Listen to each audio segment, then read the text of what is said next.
Hi everyone, Davide here. In this video, as always, I will be sharing the latest information and news related to the Japan travel and entry ban, trying to understand when it will be the time for us to be able to enter Japan.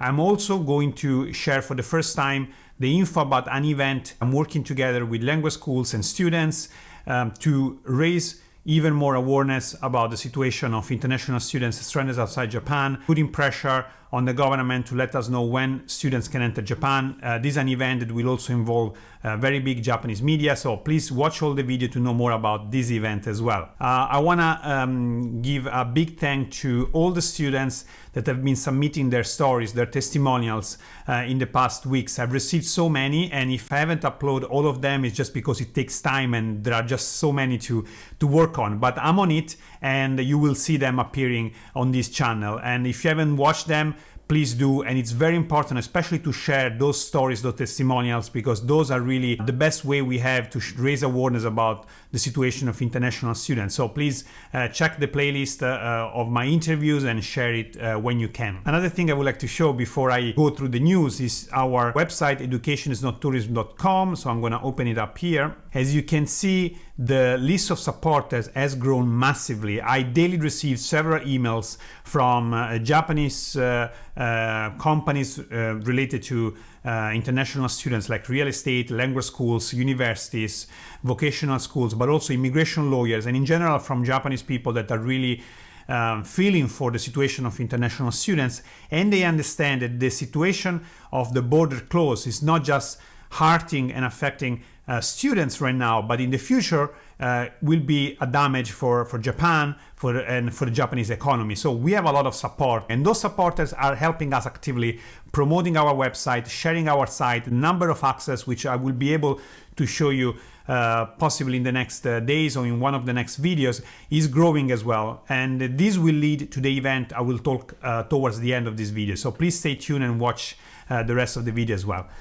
Going to the news. So first, as always, I wanted to share with you the date of vaccination from the NHK website. As always, I will link everything I share in the description. Also, I'm dividing this video into chapters, so you can click to the place you want to go in case you don't have the full time to watch all the video. You can always click on those links. As I mentioned last week, it takes some time to get the full data updated. About 8-9 days ago, and it was still less than 1 million at that time. But now, basically 2 weeks ago, every day, every weekday, they were able to give 1 million or more shots to the Japanese population, and even on the weekends they were giving around 1 million, which is a great result.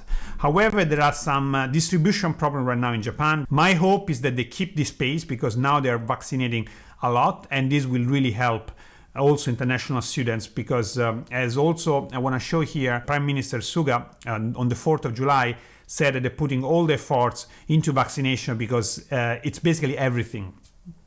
So they also officially said that if the vaccination campaign goes well, the economy can restart, and of course the borders will open earlier rather than later. So I think it's very important to keep an eye on it. Unfortunately, the number of cases because of the Delta variant is starting to be very spread, especially in a city like Tokyo. The numbers are increasing again, not massively, so we need to keep an eye. I said before in the videos, it's really important to reduce this number, to reduce the active cases, to free the hospitals, to have the border reopened. So I still believe so. I'm sure that whoever takes the decision is looking into those data. Moving on, another article I wanted to share about vaccine passport. That's really recent, about last day. So Japan has decided already, as I showed you in the last video, about their own vaccine passport. It will be launched at the end of July, let's say second half of July. That's what they officially said. And they want at least 10 countries to accept it to avoid quarantine. And those countries are including Italy, France, and Greece. And some countries have already replied because the Japanese government plans to continue requiring travelers entering Japan, including returnees, to quarantine for 2 weeks, even if they've been vaccinated. The position has complicated negotiations with countries such as Singapore and Israel, which have called for mutual exemptions, the source said. I think this is the main point here. If Japan wants the their vaccine passport to be accepted, the countries, other countries should ask for reciprocity. They should ask Japan to do the same for their nationals willing to enter Japan, which includes also students, workers, and families. So, for example, they're talking about Italy, France, and Greece. I really hope that the government in Italy, France, and Greece, especially the Ministry of Foreign Affairs in those countries, say, okay, we can do that, but you also have to do the same. And this, I think, will really help us, because if Japan starts accepting few countries, then we'll have to accept more, and students can enter even earlier than expected. I don't know if they will do that. I mean, if it was for me, of course, that's definitely something that should happen. Even the local embassy here should put pressure on that, because they should support their nationals. So an Italian embassy, a French embassy, and Greece embassy in Japan, they should raise their voice to support their nationals. They've been waiting for so long to enter Japan. And if you can reach your Minister of Foreign Affairs, if you can reach your embassy or even media and talk about this matter, I think it will be very important, because the next few months are going to be super important to the international student community be able to enter Japan by October. That's our goal right now. So it's going to be very important everyone really talk about it. Based on this, I want to share two articles that were written thanks to the help of students. This is a group of Italian students that they worked with one of the Italian newspaper. It's in Italian, but I will briefly say what is written. There is a request for relaxing the restrictions about the Japan entry for international students and researchers. So that's this article on an Italian newspaper written specifically about this issue, and basically they talk about how this is unfair. People have been waiting for so long. They asked to sign those petitions, which I will also link in the description, to support international students and researchers that have been waiting to enter Japan. One other article that was published just a few days ago, the 1st of July, from Nihongo Journal. It's about our site. So they actually writing about our site, how basically the voice of students that cannot enter Japan. They first describe a little bit the situation, the fact that international students have been waiting for over a year to enter Japan, while international athletes, reporters, trainers that are coming for the Olympics can enter Japan, and also gives a bit of history of the travel ban, when it started, and then who affected, and also the fact that briefly the borders were open here in Orange in October 2020, for then closing again when the cases were raising again in Japan. And if you scroll down, it's really good, this article, because he mentioned our site several times, and the mission of our site, which is in the homepage of our website. And in yellow, here it says that we have launched this website, educationisnottourism.com, in the hope that the voice of many young people who aim to study in Japan but feel betrayed will be heard, and that Japan will move forward to a calm discussion on accepting foreign students.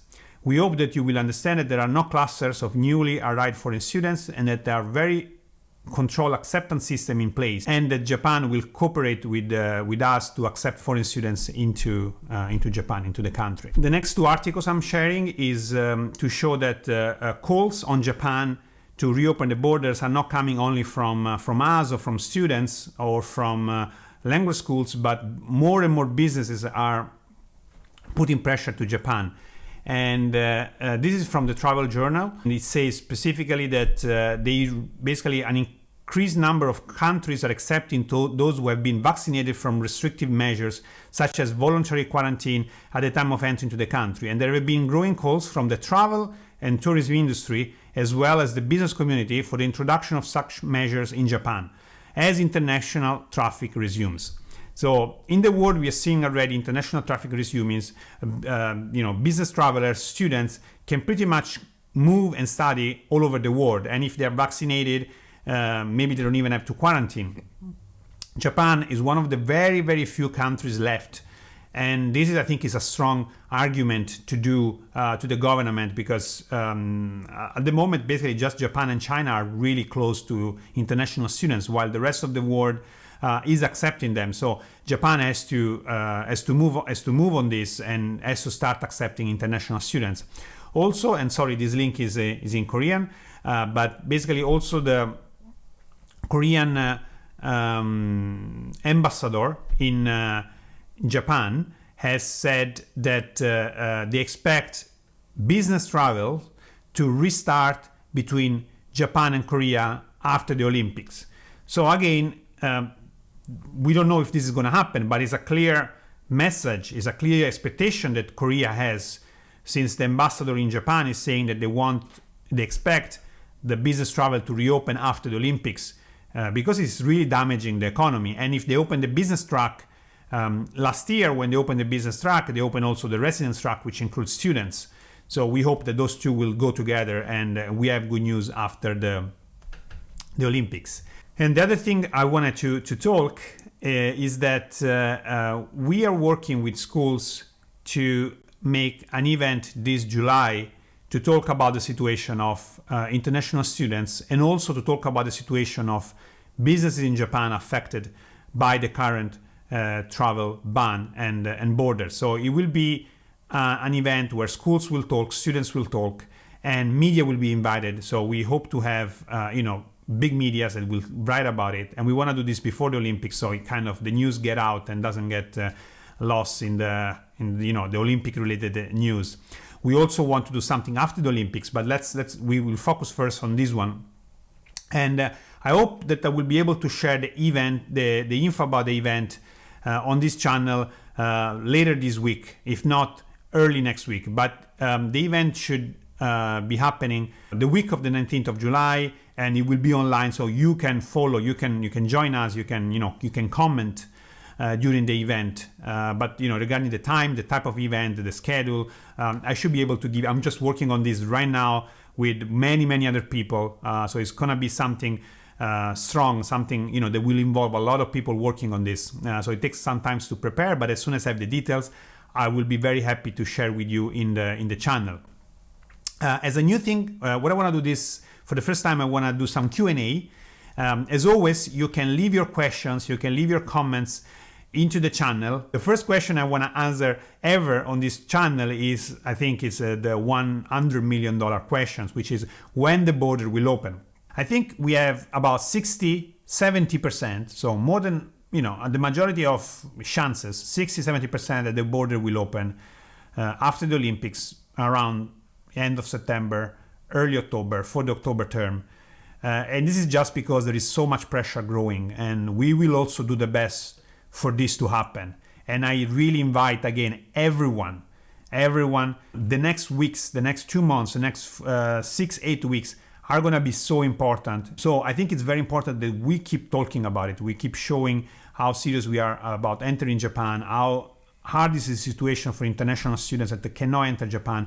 The fact we will willing to follow all the measures, we're going to quarantine, we're going to isolate, we're going to not take public transportation at the beginning, it's very important to keep talking. And if you want to really support and push for the border to enter, please, one thing, contact your your embassy and keep telling them about when the border will open. Please let us know. It's unfair. Please keep doing that, and also share on social media things about my interviews with students in this channel. I think it's very important that those interviews get shared, and also any other information you find about the international student situation, especially in the next few weeks, is very important to share. It's very important to talk about. If you had the chance to get an article out, some local newspaper or some newspaper in your countries, please do so, because that will add pressure.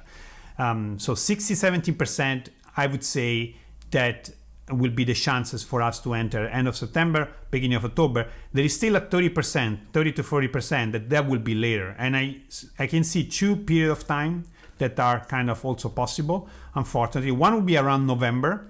That's because Japan has said that by November, the population will be vaccinated. And that's, I think, will really bring the cases, the deaths to almost zero, and the cases really down. So I think that could be also another time where they feel more comfortable in opening the borders.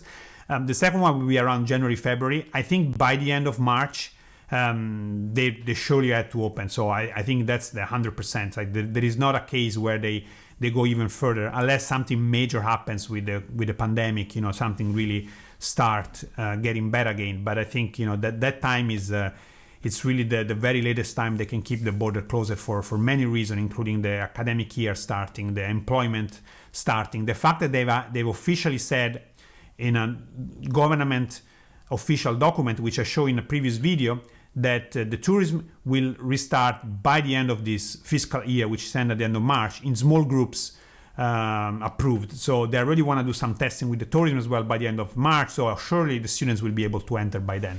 That's everything for today. Thank you very much for watching, and don't forget to subscribe to keep yourself updated with the latest information about the travel borders and international students waiting to enter Japan. I will post news updates very soon, and also will post very soon a video about the event I told you just before about the borders and international students. So if you want to know when the event will be and how the event will be and how you can participate, please subscribe so you will get a notification when the next video goes up.